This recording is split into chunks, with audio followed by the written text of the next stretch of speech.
Hello everyone! Welcome to my channel. For today's video guys, magluluto tayo ng isa na namang masustansyang ulam. So, kukuha po ako ng aking isasahog na talbos ng kamote sa ating lulutuing sarsyadong isda.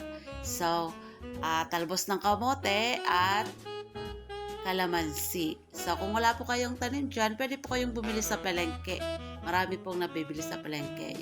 So, yung aking pong isda is ipiprito ko po ng toasted. So, pwede po kayong gumamit ng kahit anong isda, guys.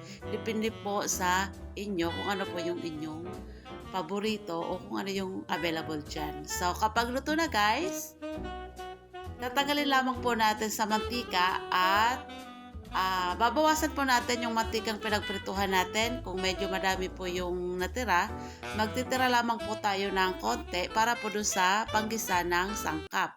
So, ginisa ko po guys yung mga sangkap katulad po ng luya, bawang, sibuyas at kamatis. At nagdagdag na rin po ako ng tubig. So, 2 basong tubig yung nilagay ko guys para dun sa sabaw at paminta at asin.